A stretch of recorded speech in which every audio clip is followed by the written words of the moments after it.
Assalamualaikum warahmatullahi wabarakatuh. Saya Ahmad Ali Marji, mahasiswa komunikasi penyiaran Islam, ingin mengerjakan tugas pelajaran mata kuliah ilmu dakwah yang diajarkan oleh Pak Dimas. Dan yang pertama, dakwah mempunyai nilai value tersendiri dari hubungan-hubungan yang lain, misalkan pekerjaan yang lain. Dakwah ini memiliki nilai kebersamaan, nilai keagamaan, nilai keberhasilan, dan nilai kekeluargaan yang sangat mendalam. Menurut saya, nilai dalam value ini sangat begitu dramatis atau enggak begitu sakral lah, karena kita tidak boleh menentang agama.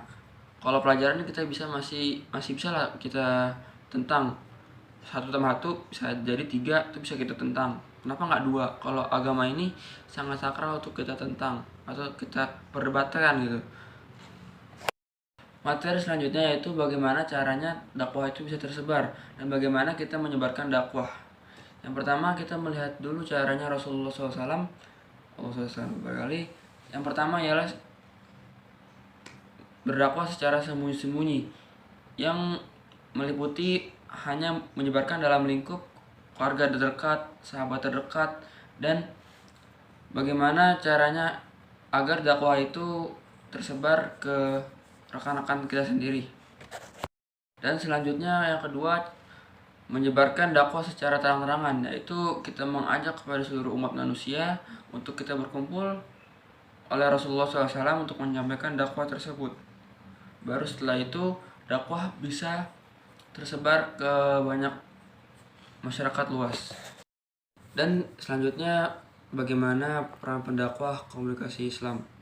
Peran pendakwah komunikasi Islam ini ialah sangat penting bagi semua umat manusia. Yang pertama, memperluas penyebaran ilmu-ilmu Islam, dakwah Islam kepada masyarakat luas, yang terutamanya masyarakat yang tidak mempunyai pendidikan tinggi atau tidak mempunyai wawasan yang sangat luas tentang agama Islam, tentang bagaimana Islam berdiri, bagaimana cara kita menyebarluaskan Islam, dan bagaimana apa saja yang dapat kita pelajari di Islam ini. Sebagai pendakwah, kita tentunya juga harus bisa memahami bagaimana kita menyebarkan, bagaimana audiensnya, bagaimana kita menyampaikan kepada audiens A, audiens B, karena setiap audiens memiliki sifat yang berbeda. Dari sini kelihatan bagaimana peran seorang pendakwah atau penyiar komunikasi Islam di masyarakat luas.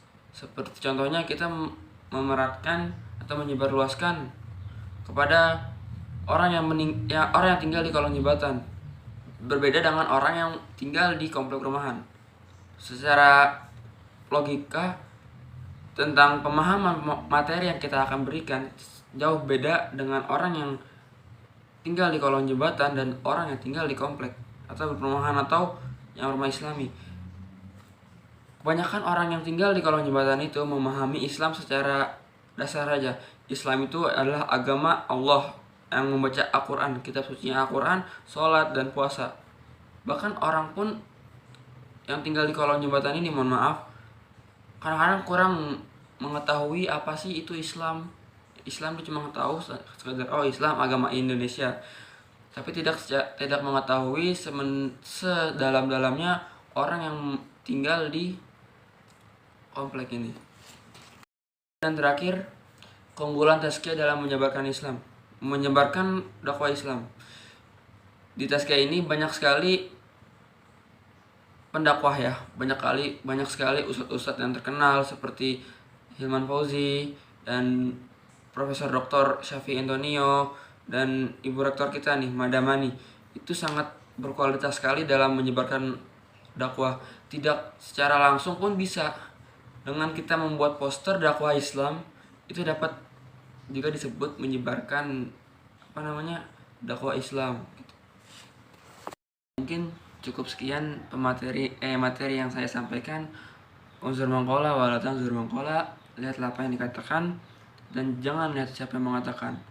Mohon maaf dari saya, sekian. Apabila ada kesalahan, mohon maaf, karena kesalahan berasal dari saya dan kebenaran hanya dari Allah Subhanahu wa taala. Assalamualaikum warahmatullahi wabarakatuh.